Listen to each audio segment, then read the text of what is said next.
안녕하세요. 존청입니다. 이번 시간은 지난번 영상에서 예고드린 바와 같이 민주당 대통령 후보로 선정된 조 바이든의 텍스 팔러시에 대해서 간단히 살펴보겠습니다. 만약 대통령이 된다면 당연히 실행될 정책적인 기반이므로 살펴보는 게 의미가 있겠고요. 그리고 특히 앞으로 11월 선거까지 대략 5개월여 기간 동안 치열하게 선거전이 전개될 것이고 또 수도 없이 많은 뉴스들이 예전 경험을 봐서도 아시다시피 쏟아져 나올 텐데요. 정치적인 공방 이외에도 양 후보 그리고 또 양당 간의 정책의 차이를 이해하고 그걸 토대로 내가 어떤 정책을 더 지지하는지를 놓고 평가하는 것도 충분히 의미 있는 그런 포인트가 될 거라고 생각합니다. 그런 면에서 앞으로는 오늘 다루는 이 조 바이든의 텍스 팔러시 이외에도 경제, 국제 정책 등에 대해서도 그 트럼프 대통령과 바이든 후보의 정책을 서로 비교 평가해 보는 그런 시간을 가져보면 좋겠다 생각을 하고요. 오늘은 첫 주제로 조세 정책, 조 바이든 후보의 조세 정책에 대해 한번 살펴보겠습니다. 시작하면서 세법이라고 하는 게 너무너무 지루한 그런 주제이다 보니까 되도록 전문 용어는 되도록 피해 보려고 하는데요. 해보죠. 간단하게는 이게 개인 면에서의 정책, 그리고 개인 소득세 또는 개인 세금이라는 면에 있어서 정책이 있을 것이고요. 법인 또는 회사, 어떤 기업 운영에 적용되는 그런 조세 정책이 있을 것이고요. 그리고 이게 전체적으로 국가 경제, 전체 세수나 정부 운영 방향에 어떤 영향을 미치게 될 것인지에 대해서 살펴볼 수 있겠죠.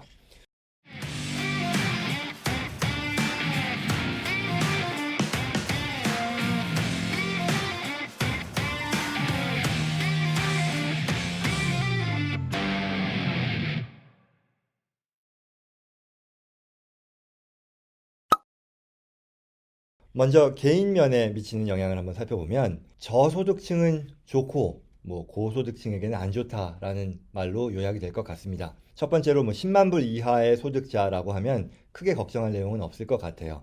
그래서 구체적으로는 예를 들어 지금 아시다시피 아이들 그 차일드 텍스 크레딧이라 그래서 아이들에 대해서는 가구당 크레딧, 텍스 크레딧을 받게 되죠. 아이 한 명당 1,200불씩 받는데요. 근데 이거를 최대 가구당 8,000불까지 올려주겠다라고 하네요. 제도 높은 혜택이 될 텐데 이에 대한 구체적인 내용은 아직까지는 드러난 바가 없고요. 큰 틀에서 8,000불까지 높여주겠다라고 하고 또한 그 장애인, 지체 장애인들에 대해서 보호하는 가정일 경우에는 5,000불까지 또 텍스 크레딧으로 제공해주겠다라는 그런 얘기를 하고 있습니다. 그리고 두 번째, 각 가정별 의료 보험료가 굉장히 부담이 클 텐데 이 부분에 대한 부담도 낮춰주는 그런 그 조세 정책을 하겠다고 하네요. 그래서 보험료 납부에 대해서는 보험 회사들에 대해 어떤 직접적인 규제 내진 이런 방식을 택하는 것보다 납부하는 그 보험료에 대해서 그 프리미엄이죠. 그 프리미엄에 대해 텍스 크레딧을 제공하겠다라는 그런 방식이고요. 그리고 다소 좀 기술적인 내용입니다만 IRA다라고 해서 이런 개인 은퇴연금이 있죠. 그 은퇴연금을 사용해서 이제 연로하신 분들 롱텀 케어 인슈런스라고 하는데 이제 이후에 연세가 어느 정도 되고 나면 그 케어, 롱텀 케어로 받고자 하는 그런 인슈런스가 있는데 그걸 구입할 때 역시 그 IRA에 대한 불입금을 찾는 데 대해 페널티 없이 비과세 해주겠다라는 그런 내용이고요. 또 전기차 구입자들 예전에 일시적으로 테슬라다 해서 전기차 구입했을 때 몇천 불씩 텍스 크레딧 받았던 분들 계시죠? 근데 그와 같은 제도가 이제 없어졌는데 다시 한번 그걸 살리겠다라고 하네요. 뒤이어 나오겠습니다만 전체적으로 역시 민주당 정부의 특징상 어떤 리뉴어블 에너지, 그러니까 신재생 에너지 쪽에 대한 어떤 강조, 보조책이 나오는 것 같아요. 그래서 그런 부분들. 그리고 또 earned income tax credit이라고 해서 저소득층에 대해서는 가구당 본인의 상황에 따라서 소득이 일정 수준을 넘지 못할 경우에는 그 근로소득을 말합니다. 그랬을 때에는 텍스 크레딧을 제공하는 제도가 있는데요. 이로부터 나오는 혜택을 좀 더 강화하겠다는 그런 내용이고요. 그리고 학자금 융자요. 이제 사회 초년생들이 학자금 융자 갚느라고 이제 힘들어 하는데 이 부분에 대해서 탕감액에 대한 제도를 높여주면서 동시에 또 탕감되는 금액을 비과세 소득으로 하겠다라는 그런 내용입니다. 그리고 이제 소득 기준에서 10만 불에서 한 40만 불까지 소득을 벌어들인 사람들에 대해서도 크게 걱정할 사항은 아닌 것 같아요. 다만 이제 임대소득자들 같은 경우는 뒤이어 더 나오겠습니다만 좀 네거티브한 그런 세법상의 개정들 내용이 있을 것으로 보입니다. 그 다음에 이제 40만 불 이상, 사실 40만 불 이상이라고는 하지만 이게 공제받고 이런 것들을 감안했을 때에는 내가 W2 인컴이라던가 자영업자의 경우는 넷 인컴이 될 텐데 그게 50만 불 정도 되는 사람들부터는 뭐 간단히 말하면 좋은 텍스 어드바이저를 두고 옆에 두고 고민해 보셔야 되는 그런 상황이 될 것 같습니다. 그래서 이 내용은 세율도 높아지고 그리고 또 공제 항목에 대한 제약도 늘어난다라고 보면 될 것 같아요. 소득이 높은데 거기에 적용되는 세율이 높기 때문에 당연히 과세 금액이 높아질 것이고요. 세금이 높아질 것이고요. 또한 그 과세 대상 소득을 줄여주는 공제 항목들, 뭐 아이템아이즈 디덕션이나 이런저런 것들이 있는데 그 부분도 특히 28% 이상 세율, 텍스 브래킷에 들어가는 그런 사람들에게 있어서는 굉장히 큰 제약, 그 디덕션 어마운트에 있어서 제약이 생기기 때문에 뭐 이런 부분들을 감안하면 40만 불 이상 고소득자에 대해서는 과세 부담이 늘어난다. 라고 볼 수 있겠습니다. 또한 최고 세율도 37%에서 40%로 올라간다고 하니까요. 그 다음에 이제 100만 불 이상 벌어들이는 어떻게 보면 이제 초고소득이라고 볼 수 있을 텐데요. 이런 사람들에게는 거의 나이트메어가 될 것 같다라는 게 의견이네요. 구체적으로는 이 자본이익 또는 배당소득에 대해서 Ordinary Tax Rate를 적용한다고 합니다. 이 말이 무슨 얘기냐면 보통 우리가 벌어들이는 Earned Income이죠. 근로소득에 대해서 적용되는 세율에 비해 주식 투자라던가 배당금을 받았을 때 부과되는 그런 세율이 훨씬 낮거든요. 이걸 뭐 캐피탈 게인 텍스라고 합니다. 그런데 뭐 여기에 대해서는 사실 역사적으로 논의가 많이 되어 왔어요. 논쟁이 많이 있었죠. 뭐 예컨대 빌 게이츠나 워런 버핏과 같은 그런 거부들이 상당 수준의 본인들의 인컴이 이런 캐피탈 게인, 뭐 자본이익, 뭐 배당소득 이런 식으로 오는데 그 사람들은 말하는 게 왜 내가 이렇게 부자인데 다른 사람들보다도 낮은 세율을 적용받느냐 아마 많이 들어보신 분들 계실 텐데요. 그런 식의 논쟁이 있었고 또 한편으로는 다른 쪽에서는 어차피 캐피탈 게인이라던가 디비던드 인컴이라고 하는 것은 한번 근로소득 단계에서 법인세가 됐건 개인세가 됐건 한번 과세가 된 나머지 이익잉여금에 대한 과세이거든요. 속성상 그런 부분들이 당연히 있긴 합니다. 그래서 이에 대해서 추가의 과세를 한다라고 하는 것은 비록 뭐 낮은 세율이라고 하더라도 더블 텍스 아니냐라는 그런 또 반대측의 입장이 있었는데요. 아무튼 이와 같은 자본이득, 디비던 인컴에 대해서 적용되던 세율이 100만 불 이상 고소득자들에 대해서는 유리한 그 세율이 아니라 오리지널 인컴, 근로소득에 해당되는 그와 같은 높은 세율에 적용을 받는다. 거의 2배 차이 납니다. 20%에 대해 세율이 오리지널 인컴 텍스는 40%니까요. 그런 것들이 영향을 받게 될 것이고 또한 이 경우에는 이제 뭐 농반 진반으로 주식시장이 많이 영향을 받을 거다라고 하죠. 만약에 조 바이든 후보가 당선이 돼서 대통령이 돼서 이와 같은 그 자본이익 세율에 대한 조정이 이루어진다면 예컨대 바이든 후보가 대통령이 돼서 이와 같은 제도가 채택되기 이전에 많은 사람들이 주식을 매각하겠죠. 그래서 이와 같은 높은 세율의 적용을 받기 이전에 세금을 내려고 하겠죠. 그리고 또한 법이 통과되고 나면 buy and hold 계속해서 홀드하고 있겠죠. 왜냐하면 그걸 매각하면 높은 세율의 세금의 적용을 받게 될 테니까. 말하자면 이게 정권이 바뀌어서 계속해서 높은 수준의 세율이 아니라 낮은 세율로 돌아가기를 기다리게 되겠죠. 뭐 그런 정도가 있겠고요. 그 다음에 또 고소득자들에 대해서 추가로 굉장히 높게 부과되는 그런 세금의 내용으로 현재 13만 불 정도까지에 대해서만 소셜 시큐리티 텍스를 부담하는데요.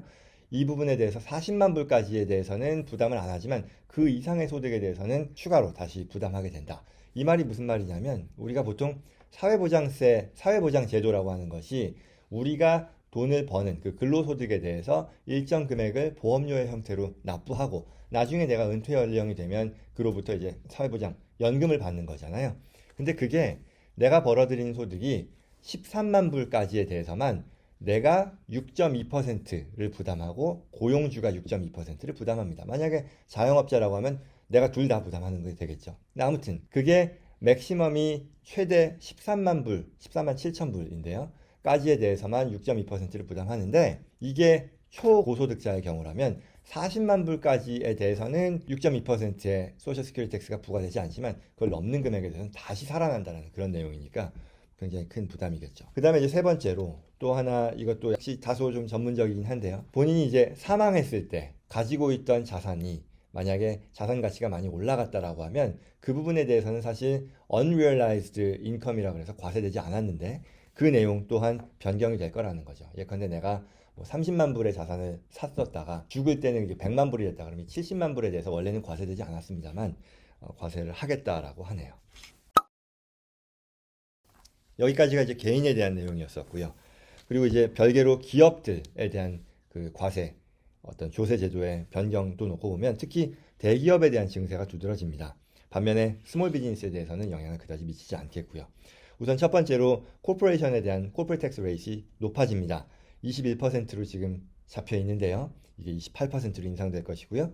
그리고 미국 법인이 해외에 가지고 있는 어떤 해외 자회사, 관계사에 대해서 부담하는 그런 세율이 있는데 그 세율 또한 높아질 거라고 하네요. 뭐 구체적인 내용은 이 영상의 수준을 넘어가기 때문에 생략하더라도 결국 대부분의 해외 자회사를 두고 어떤 굵직굵직한 비즈니스를 하는 그런 업체들이 대기업이라고 봤을 때 대기업에 대한 부담, 과세 부담이 늘어난다고 봐야겠죠. 그 다음에 주목할 만한 부분들이 임대사업자들에 대해서 기존에 있었던 여러 가지 유리한 그 세제상의 혜택들을 없앤다라는 걸 볼 수 있을 텐데요. 뭐 1031 Like Kind Exchange라고 아마 들어보셨을 겁니다. 내가 부동산으로부터 얻은 그 미실현 이익에 대해서 다른 부동산으로 갈아탐으로써 여기에 해당되는 과세를 계속해서 이월하는 그런 제도인데요.